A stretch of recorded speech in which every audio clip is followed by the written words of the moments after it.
So, you know how they undress people like by force. Then antaka kufunga hii mkono to one side of the bed, hii mkono side ingine, hii mguu this other side. I was bleeding, I was crying, I was like, and then he saw like I was crying too much, akanifunga na tie. Hii mdomo tu hivi. Like I was nikaa iko hivi the whole time. Like, and that is how I lost my virginity, man.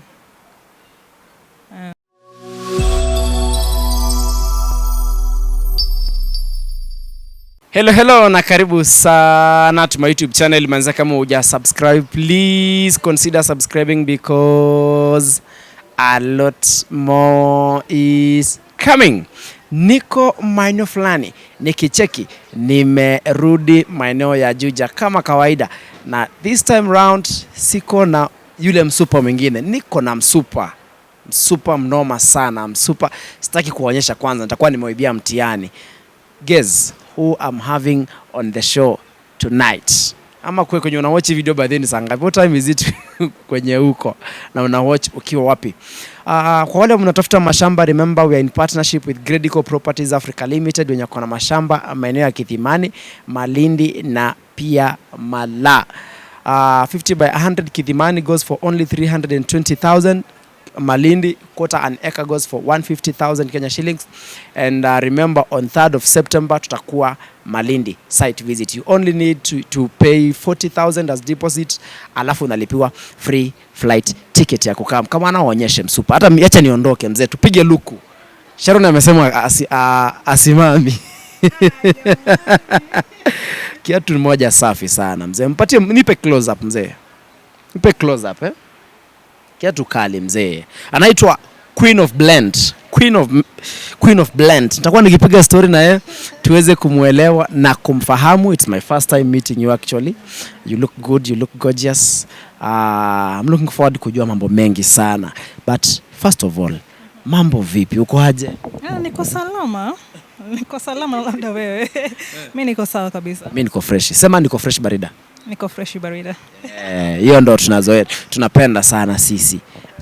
It's nice. It's a pleasure finally to meet you manze. It's been long. Tungefaa kufanya interview like 4 months ago. Si ndio? I know it has been a while. Yeah, it has been a while. Tupendi Kenya sana. Unapenda, okay, of course ni home, lakini upendi kukaa huko sana. Si bwana, nikipata kazi naenda, you know. Nikutafuta. So umeniletea nini? Jamani nae.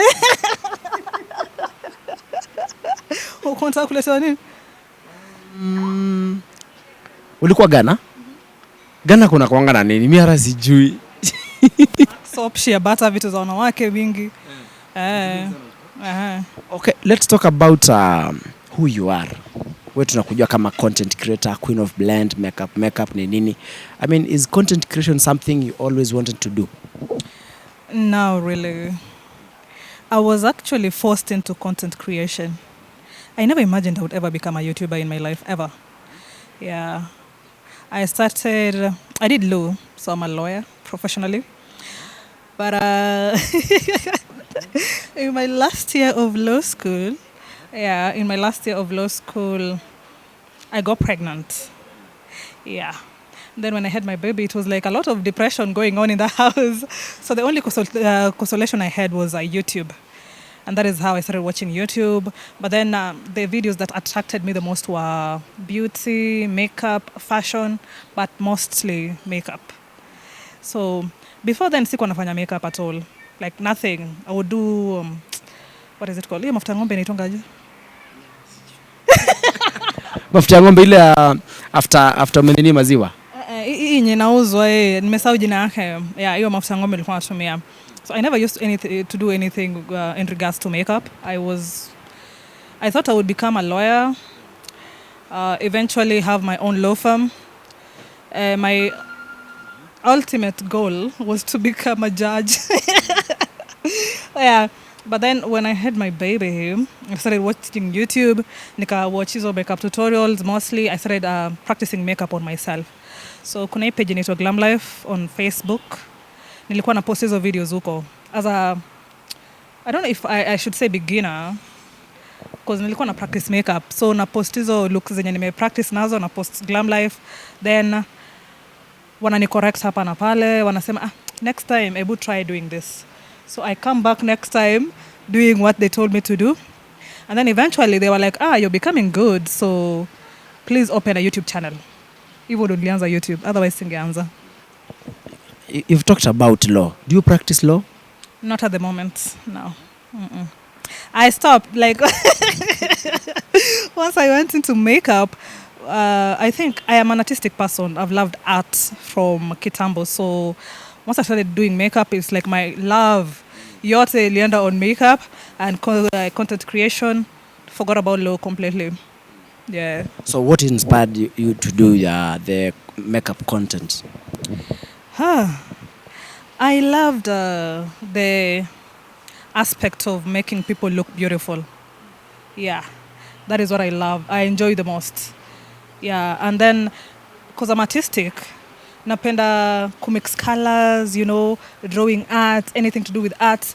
And that is what attracted me most when it comes to makeup. Because most of the time, people know me for eye makeup. I love anything to do with blend, blending colors, blending patterns. Hizo vitu ndo napenda. So who named you the Queen of Blend?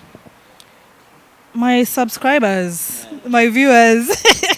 Because I normally say blend, blend, blend. Like in all of my videos, the keyword is normally blend. So I go that, hey, blend and keep blending. And they're like, now you're not queen of blend. Like every time you come to, to do a video, it is always blend, blend, blend. So they call me Queen of Blend. There is a time I was having an interview with Miss Trudy, and I told her to just call a YouTuber during the interview, and she called you. So at that time, sikuwa nakujua. So Miss Trudy was like, you don't know this lady who does makeup, blah, blah, blah, blah. And then you came, I started watching you. That was early this year. So, I mean, which video ulifanya ukafeel like, okay, hii ndio video yenye ilikupatia numbers, ikakupatia mpaka jina, ikakumake the Sharon you are today? How to do a full face makeup as a beginner. Like how to do full face makeup as a beginner. That is the video that blew up. I never imagined I would ever get like 6 million plus on a video. Yeah, that is the video that blew up kabisa, yeah. Ulifanya hapa Kenya? Hey. Kwanza nimeifanya like 2 times. There is the first version and the second version. Both blew up. The first version nilikuwa nimeifanya, actually I was in a bed sitter at the time. Yeah, kawa ndani tu. Ndo nilifanya video, yeah. Uko kwetu? Uko. Yeah. You also like traveling. What is it about traveling? Because most of the times uko Kenya. Ni vizuri kunetwork. I normally travel for networking purposes myself.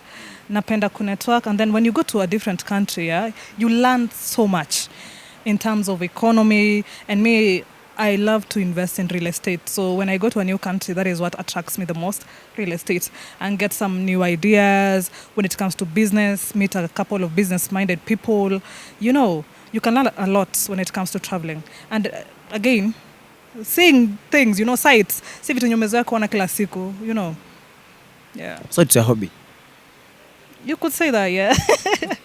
If I had like the money, I would be traveling every single month, yeah. So you've talked about real estate. So you've invested outside the country? I am trying to. Tupe chai. I am trying to. Pole, one step at a time. When it comes to real estate, especially for a person like me, we were born from money, per se. So, ni pole. Me, normally, I go for people who have like a plan when it comes to payment plans. I just don't buy, hata kama ni shamba. Most of the time, I don't go like, nanunua yote at once. Like, if it is, say, 5 million, I cannot, like, hiyo pesa yote nitoe tu mara moja, like 5 million bam. Pole nalipa until ifike hiyo pesa. Yeah. Tell us about your relationship na Miss Trudy, because nimeona na yeye most of the time sana. Miss Trudy is my girl. Like, we vibe. And she's humble, she's down to earth, and she's easy to talk to, So, like, mneza ongea, mneza fanya vitu pamoja. Yeah, she's cool. I was to ask you, someone told me, niambia mtu nakuja kufanya interview, akaniambia please make sure umemuuliza kama ana date ni nini, and when I was going through your videos nika notice you were actually heartbroken. I mean, what happened? God, I saw this question coming. Like I saw it coming from a mile back. Yo. I mean, people get dumped every day. It's not the first time it is happening, but it's been. I cannot say it just happened from the blues. It is something that. It's like I saw it coming, but I was in denial. You know when you're in love with someone and then all of a sudden there is a new person in the picture, and then all of a sudden his all the attention is going to this other person. You're in denial at the time. You cannot believe like he's actually leaving you. But then it happened. Yeah, it happened. What happened? Let's just say I was dumped. You're saying you saw it coming. What did you see? No, we pia sumaiko kwa relationship. Alafu dem akaanza kuna mtu mwingine anampatia attention kutoka kwingine. Tukienda hapo nitaanza kulia. Kuna mtu anampatia attention kutoka kwingine, you know? Alafu mara ya kwanza unaambiwa she's just a friend. The first time you believe it, but then unaona hiyo relationship yao yenye wako nayo kidogo, it is like more than a friendship, but you don't want to believe it because you're still in love with this person, you know. So eventually, let's just say he chose her. And it is okay for somebody to fall out of love with you and get someone else, you know. I just say like, thank God I was not married yet when it happened. But the same guy had actually bought you a mansion. Tell us about that. This people, mansion. I don't know. Did you watch that video like to the very end? If you watch it to the very end, it was not a mansion. It was an apartment. Yeah, we settled for an apartment that was like he could afford. You know, hatukunataka kwenda for something that is too expensive even for him to afford. So we settled for an apartment. Yes. And he bought it, and then I don't know what, like, I swear to God, transition from me getting the apartment to me coming to Kenya, and now him saying he does not want it anymore. I cannot explain what happened exactly, you know. Even me, I'm still in shock. I'm still trying to come to terms with it. Yeah. Tell us about your daughter. Wakati una travel, unamwacha na nani? I mean, ako aje? My daughter is fantastic. And she's a very intelligent girl. You know, I live with my relatives come to my house a lot, especially my cousins, my sister. But most of the time, it's either my sister or my cousin. Yeah. Sharon is so brief when answering questions. She's so straight to the point. Hataki kwenda hivi sije nini. Okay, hii ngumu. Hii ni so disturbing. You went through sexual abuse. I mean, hebu tupe story kidogo, to break it down kidogo. Hey. I swear to God, yeah. When I was coming here, I imagined every other question except this one. I never imagined you would ask me such. That was never... Oh my goodness. You know, growing, I have been sexually abused more than one time. Yeah. So the first time it happened, I grew up in Turkana, Kalokol to be precisely. So we had this houseboy called Adicho. So Adicho was like, you know, that person you could trust in the house. I was still like 5, 6, 7 there. I was a very young, like I was a baby, you know, at the time. So Adicho is one person we really trusted in the house. We could play with. Like I was used to Adicho a lot, you know. And there was this one particular moment, yeah. My mom had gone to, and you know, uko ni kama ushago. Like hakuna tibafu iko ndani ya nyumba, lazima utoke nje uende uoge na the other side. So my mom had gone to shower. Adicho was in the kitchen, and then he just called me to the kitchen, yeah. Niko katoto. Alafu amezoea kunibeba like unajua ile kurusha mtoto juu na hiyo. Sasa kanichukua kanirusha hivi juu, mimi nimezoea hiyo ni kitu ya kawaida. And then all of a sudden, this adicho is like, sunaja amenibeba hivi juu amenileta hapa sasa. Like I'm literally here. He's holding me here. Then akaanza kufungua his zipper. Then akatoa. At the time I did not know what that was. I was still a baby, you know. I did not understand what was going on. And then he wanted to insert it in my pant, you know. At the time I was wearing a sundress. Unajua hizo dresses zenye watu wanavaa. Yeah. In my panty. And then my mom, all of a sudden, ametoka kwa bafu huko anakuja hivi. So akanitoa mbio mbio. Like he did not penetrate, but he was almost getting there. You get? But at the time, then he told me, usiambie mom. And it was a very stern warning. Like, usiambiane anybody, you know. And I was still a baby at the time. Sikuwa naelewa. So sikuambia mtu. But to me, as a baby, it was strange, but sikuwa najua it is a sexual assault. I did not understand. That is why I advocate for parents teaching their kids early about, you know, sex education. Because some of them may have gone through what I went through now. Our junior sexual assault at the time. So that is the first time it happened. It tried again some other time, but I think it was a couple of years after that. So at the time nilikuwa nishaanza kujua like what is right, what is not right, etc. But then after that he left. When he attempted the second time and then he failed, he left our house. I never saw Adicho again, ever, up until now. So now the major one happened when I was just done with high school. I was 18 at the time. And you know how like when girls wanakaa chini alafu wanaongea about how did you lose your virginity? I never want to talk about that topic ever. Because at the time, that is when I was losing my virginity when it happened. So I was like, it was with a boy I was in love with, my first love. I never want to discuss such things ever. Because that experience for me was wild. So it was a policeman.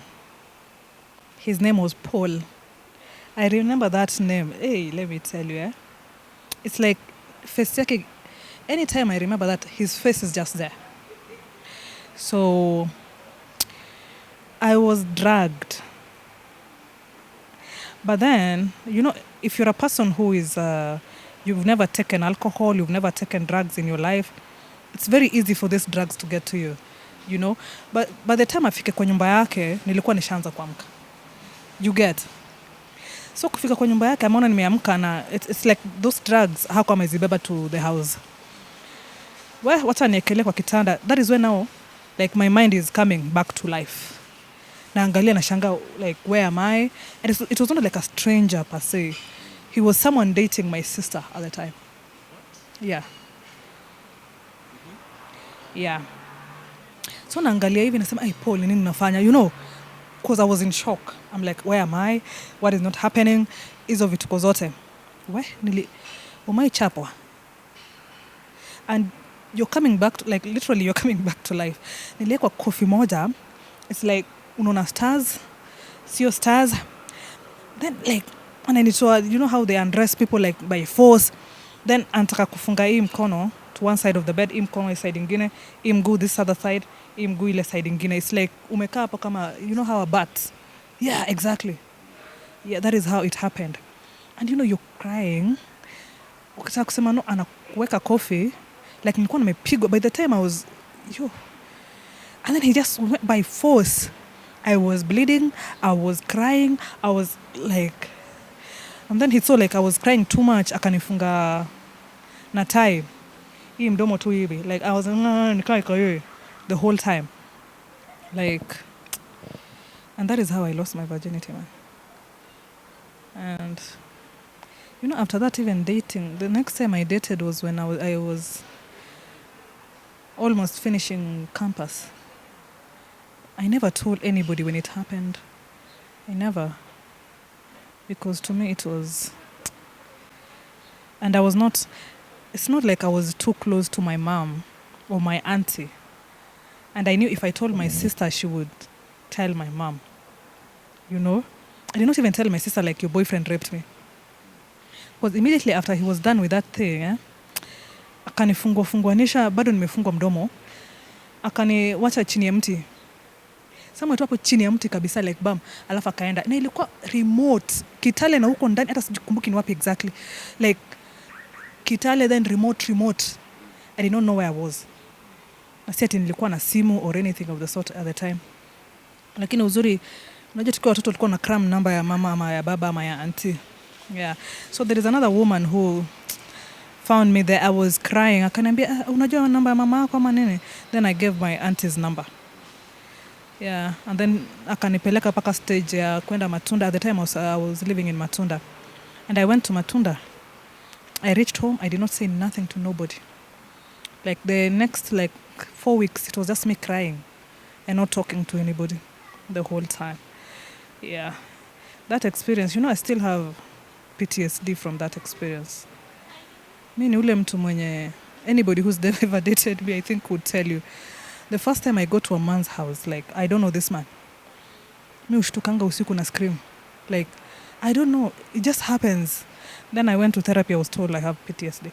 Like, I would scream, like, naona ni kama somebody's attacking me, And consent has become a very important topic, even in relationships. Regardless of whether we are dating, you have to ask me, like, if I'm okay with doing this. Because sometimes if I don't say, like, I'm okay, or I say I'm tired, and then you force yourself on me, it's like the whole picture, quite reminded of that picture, and then I just start crying.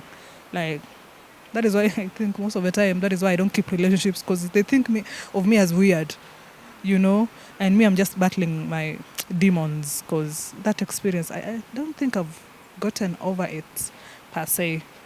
I keep trying, but some small trigger, nakumbuka the whole thing. Oh, I'm so sorry for that. But wacha tutoke hapo kidogo. Anything you feel sija kuuliza? I didn't know you laugh a lot. What? Ebu ask Trudy. The first time I was speaking to Trudy, alikuwa anashangaa mbona na nikicheka. I laugh a lot. Anybody who knows me knows that I laugh all the time. Like, I think laughing was my ni kama ilikuwa coping mechanism. So I just adapted into laughing anyhow. Yeah. But niulize about biashara at least. Ask me about business. Tell me anything about business. Ama nikuwe kama Jeff. Tell me. Okay, so I am launching a show. A makeup competition show. It is called a Blend Game. Yeah, so for makeup artists, makeup enthusiasts, anybody who is into makeup, who has the talent, the skill. This is a show mostly for the people who are talented, but they don't have the resources to, pursue makeup as a career. So it's going to be a very interesting show. We have amazing judges. Your favorite makeup artists and favorite celebrities will be there as well. So we will be giving out money, makeup kits, lighting. So, yeah. If you want to join, just send us an audition tape. Your makeup look. Do your best makeup look. Okay? 3-minute video. Introduce yourself. Say, my name is so-and-so. Tell us your background, where you're from, how you started doing makeup, and tell us why you would love to join this show. And then you send it to blendgame01@gmail.com. Yes. Okay. Talk to your fans now to pay Siri. Over 600,000 subscribers. Ama utasema kama mwingine Siri ni Yesu. I know. Siri, yes, God is with me. I cannot deny that fact. But it requires a lot. The number one thing I will tell anybody, especially when it comes to content creation, make sure your content is relatable. Otherwise, hakuna mtu subscribe.